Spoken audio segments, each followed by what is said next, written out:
Assalamualaikum warahmatullahi wabarakatuh. Alhamdulillahi rabbil alamin. Wassalatu wassalamu ala ashrafil anbiya'i wal mursalin wa ala alihi wa sahbihi ajma'in. Amma ba'd. Alhamdulillah, kita bertemu sekali lagi. Dan pada kali ini kita akan menyambung bacaan daripada surah Al-Ghashiyah. Dan di samping kita membaca, kita akan membincangkan juga hukum-hukum tajwid dan juga makna ayat, bagi sama-sama kita lebih memahami dan melancarkan lagi bacaan masing-masing. InsyaAllah, jika bersedia maka marilah sama-sama kita membaca surah Al-Ghashiyah ini. أعوذ بالله من الشيطان الرجيم بسم الله الرحمن الرحيم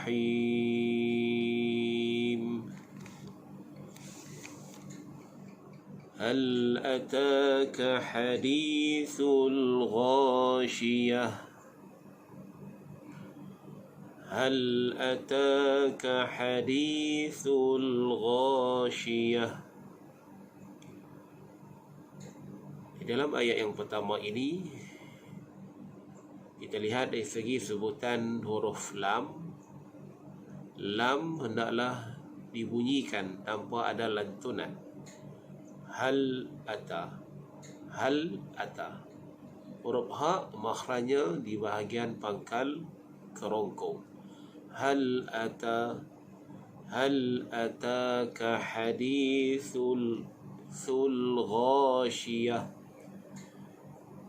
هل أتاك حديث الغاشية. Huruf gha makhrajnya di bahagian hujung kerongkong. Syiyah bila waqaf pada ta marbutah dibunyikan dengan bunyi ha. Hal ataka hadithul ghashiyah. Makna ayat yang pertama iaitu, sudahkah sampai kepadamu wahai Muhammad perihal hari kiamat yang huru-haranya meliputi. Ghashiyah artinya hari kiamat. Ayat kedua, wujuhun yawma'idhin khashi'ah. Wujuhun yawma'idhin khashi'ah. Baik, dalam ayat yang kedua ini kita perhatikan pada hukum tajwid, iaitulah pada huyaw, situ menjadi hukum idgham ma'al ghunnah, dan pada yauma idzin kha, zin kha menjadi hukum izhar halqi. Huruf kha itu adalah huruf izhar. Khashi'ah, bunyinya ain di tengah halqum, di tengah kerongkong, dan diwaqafkan dengan ha. Khashi'ah, khashi'ah. Wujuhun yawma'idhin khashi'ah. Maksudnya iaitu muka orang-orang yang kafir pada hari itu tunduk kerana merasa hina. Khashi'ah artinya tunduk kerana merasa hina. Ayat yang ketiga, amilatun nasibah. Amilatun nasibah. Dalam ayat ini kita bertemu dengan hukum dhammatain bertemu dengan nun, dibaca dengan hukum idgham ma'al ghunnah. Hukum membacanya dengan dengung, dan di hujung itu kita waqaf dengan ha. Nasibah, huruf ha juga. Amilatun nasibah. Masuk ayat yang ketiga, iaitu mereka menjalankan kerja yang berat lagi berpenat lelah. Nasibah tu artinya berpenat lelah. Ayat yang keempat, tasla naran hamiyah. Tasla naran hamiyah. Dalam ayat ini, dari segi sebutan huruf sad, tasla huruf sad, pastikan dia berdesir. Sebab huruf sad adalah huruf safir. Naran, ranha di situ menjadi hukum izhar halqi. Hamiyah bila waqaf sama juga, kita waqaf dengan ha. Tasla naran hamiyah, maksudnya mereka tetap menderita bakaran neraka yang amat panas. Hamiyah itu yang amat panas. Ayat kelima, tusqa min ainin aniyah. Tusqa min ainin aniyah. Dalam ayat yang kelima ini, dari segi sebutan min aini, nun mati bertemu dengan ain. Ain adalah huruf izhar. Kita nyatakan bunyi nun mati tersebut. Min ainin, min ainin. Ainin, ain di situ menjadi hukum lin, lembutkan. Min ainin, ainin. Nin a menjadi hukum izhar halqi. Ainin a, ainin a, izhar halqi. Dan aniyah, a menjadi hukum mad padal dua harkat dipanjangkan. Niyah menjadi diwaqafkan dengan ha.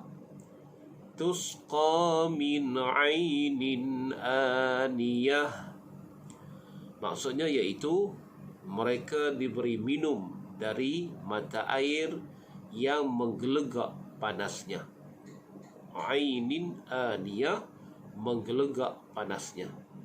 Ayat yang keenam, laisa lahum ta'amun illa min dhari'. Laisa lahum ta'amun illa min dhari'. Dalam ayat ini, pada laisa, laisa tu menjadi hukum lin.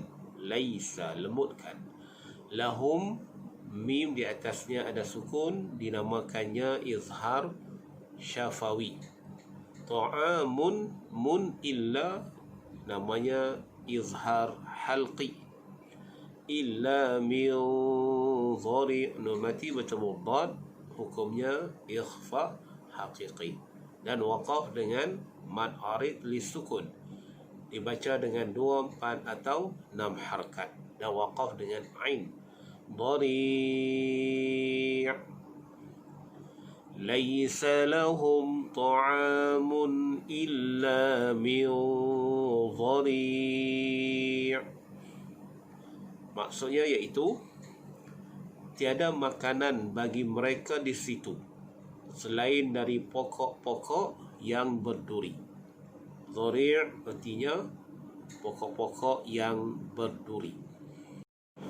Ayat yang ketujuh, la yusminu wa la yughni min ju'. La yusminu wa la yughni min ju'. Dalam ayat ini kita perhatikan pada sebutan huruf ghin, yughni. Yughni jangan terlampau tekan, nanti dia akan jadi qalqalah. Huruf ghin ini bukan huruf qalqalah. Wa la yughni min ju'. Di situ ada hukum ikhfa haqiqi. Dengung, bacaannya dengung dan diwaqafkan dengan mad arid li sukun. Ju', dan di hujung dia pastikan ada bunyi ain. La yusminu wa la yughni min ju'. Maksudnya yang tidak menggemukkan dan tidak pula dapat menghilangkan sedikit kelaparan pun. Ju' artinya kelaparan, sedikit kelaparan. Ayat ke-8, wujuhun yawma'idhin na'imah, wujuhun yawma'idhin na'imah. Dalam ayat yang ke-8 ini pada hukum idgham ma'al ghunnah, wujuhun dengung, yawma idzin din juga hukum idgham ma'al ghunnah dengung, na'imah dan diwaqafkan dengan ha. Wujuhu yawma idzin na'imah, maksudnya sebaliknya muka orang-orang yang beriman pada hari itu berseri-seri. Na'imah artinya berseri-seri. Ayat 9, lisa'yiha radiyah, lisa'yiha radiyah. Pada sebutan huruf ain, makhrajnya di tengah kerongkong. Lisa'yiha radiyah, maksudnya berpuas hati dengan balasan amal usahanya yang baik yang telah dikerjakannya di dunia. Ayat yang ke-10, fi jannatin 'aliyah, fi jannatin 'aliyah. Pada nun yang bersyaddah dibaca dengan dengung wajib al-ghunnah.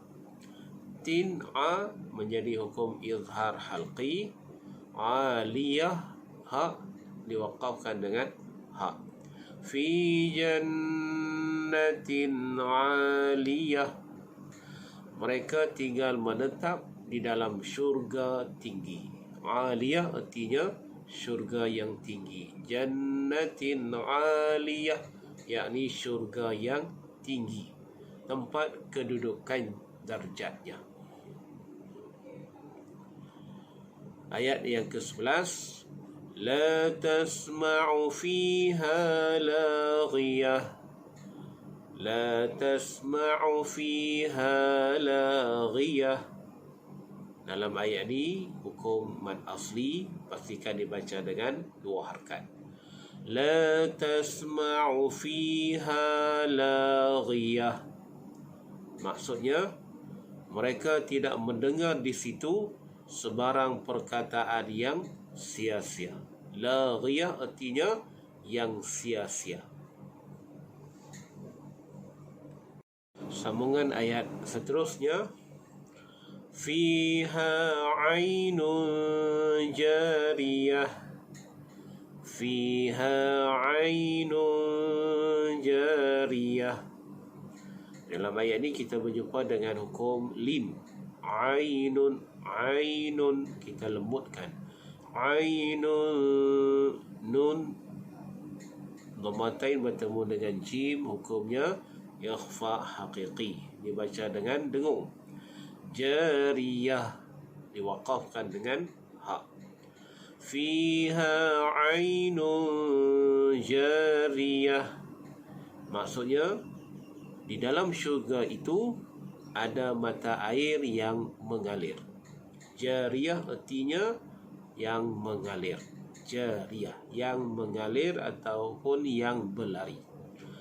Ayat ke-13, fiha sururum marfu'ah, fiha sururum marfu'ah. Baik, dalam ayat 13 ini dari segi dengung idgham ma'al ghunnah, sururum marfu, mar ditebalkan ra, marfu jangan mar, marfu tebalkan ra dan waqaf dengan ha. Fiha sururum marfu'ah, maksudnya Di situ juga ada pelamin-pelamin berhias yang tinggi tempatnya. Ayat yang ke-14, wa akwabum mawdu'ah, wa akwabum mawdu'ah.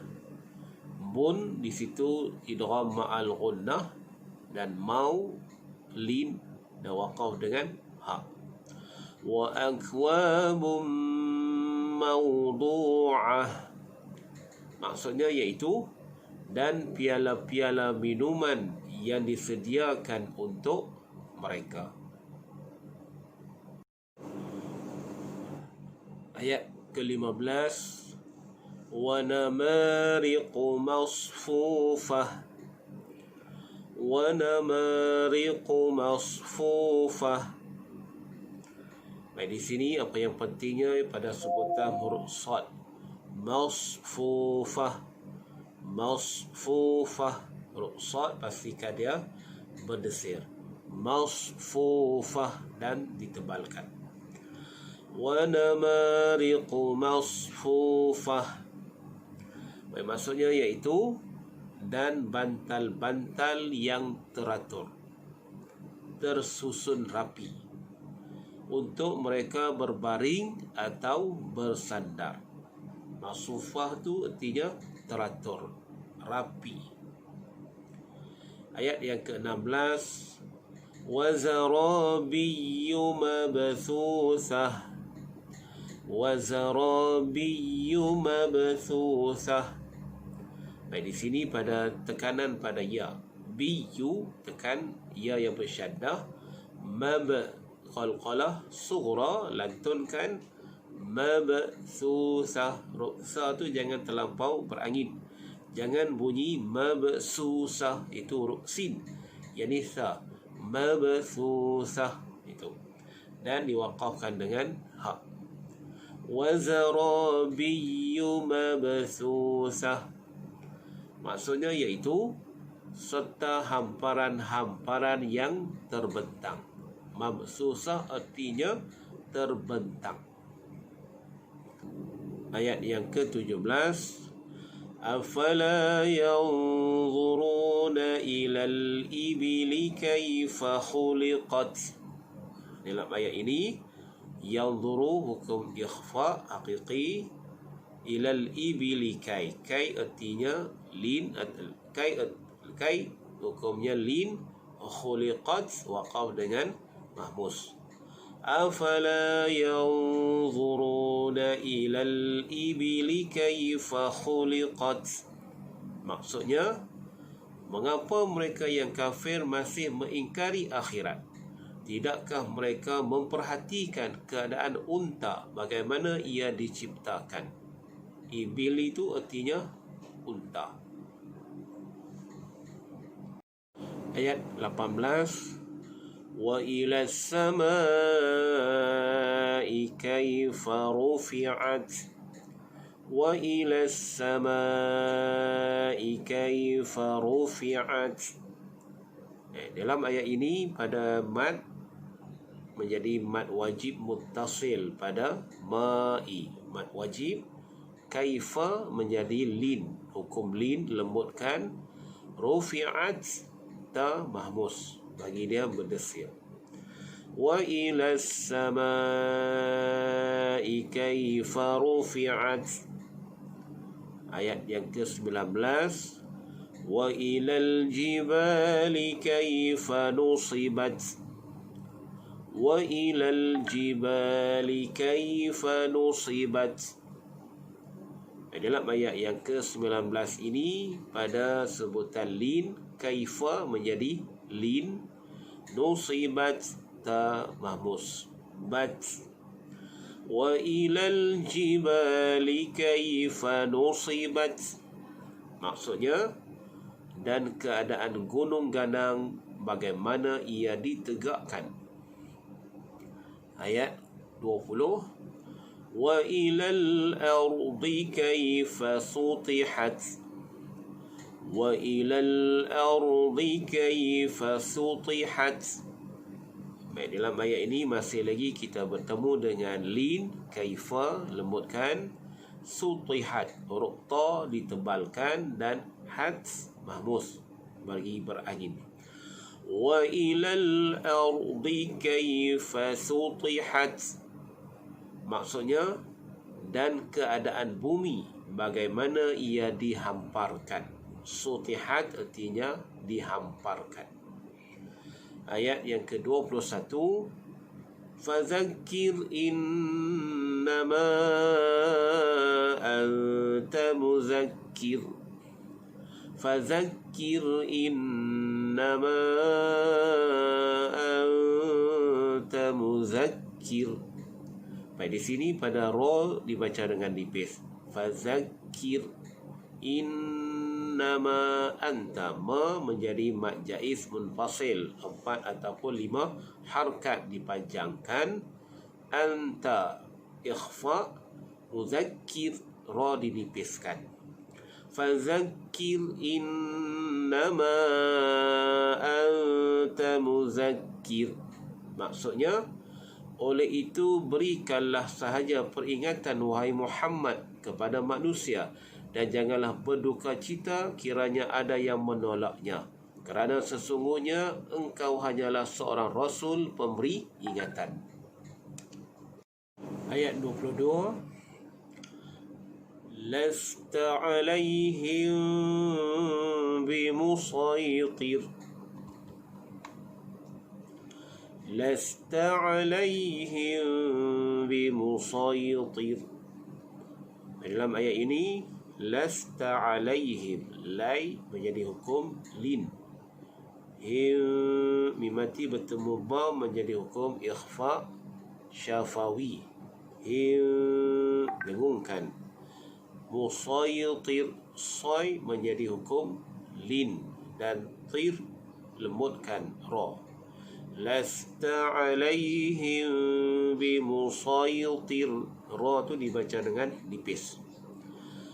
Bukanlah engkau seorang yang berkuasa memaksa mereka untuk menerima ajaran Islam yang engkau sampaikan itu. Ayat yang ke-23, Illa man tawalla wa kafar. Illa man tawalla wa kafar. Di sini ada hukum nun mati bertemu ta menjadi hukum ikhfa haqiqi, dan juga mad asli tawalla 2 harkat, wa kafar ra ditebalkan. Illa man tawalla wa kafar, maksudnya akan tetapi sesiapa yang berpaling dari kebenaran serta ia kufur ingkar. Ayat ke-24, fayu'adzibuhu Allahul 'adzabal akbar. Fayu'adzibuhu Allahul 'adzabal akbar. Dalam ayat ini berhati-hati pada sebutan zal. Fayu'adzibu, jangan fayu'azzi, itu tak kena. Fayu'adzibuhu Allahul 'adzab, sama juga zal. Bal akbar, ak mahmus, kaf menjadi mahmus, jangan ak, itu dah jadi qalqalah. Akbar, bar bila waqaf ra tu ditebalkan, bar bukan bar, bar. Fayu'adzibuhu Allahul 'adzabal akbar, maksudnya maka Allah akan menyiksanya dengan azab siksa yang ayat 25, Inna ilayna iyabahum. Inna ilayna iyabahum, maksudnya sesungguhnya kepada kamilah kembalinya mereka. Dalam ayat ini terdapat hukum wajibal ghunnah dibaca dengan dengung. Ilayna, lai menjadi hukum lin, Na ia, na menjadi mad jaiz munfasil 4 atau 5 harkat. Iyabahum waqaf dengan mim. Iyabahum rapatkan bibir. Inna ilayna iyabahum, maksudnya sesungguhnya kepada kamilah kembalinya mereka. Dan ayat yang terakhir, summa inna alayna hisabahum. Summa inna alayna hisabahum. Dalam ayat ini terdapat hukum wajibal ghunnah, summa dan juga inna. Jadi dengung, summa inna, dua tempat dengung. Alayna, lay menjadi hukum lin, na hisa menjadi mad asli, bahum bila waqaf rapatkan bibir. Summa inna alayna hisabahum, maksudnya selain dari itu sesungguhnya tanggungan kamilah soal menghitung amal mereka. Hisabahum iaitu menghitung amal mereka. Alhamdulillah, dengan bacaan itu maka tamatlah perbincangan kita bagi surah Al-Ghashiyah. Moga-moga mendapat manfaatnya. InsyaAllah kita jumpa lagi untuk surah yang seterusnya. Wallahu alam. Sadaqallahul azim. Assalamualaikum warahmatullahi wabarakatuh.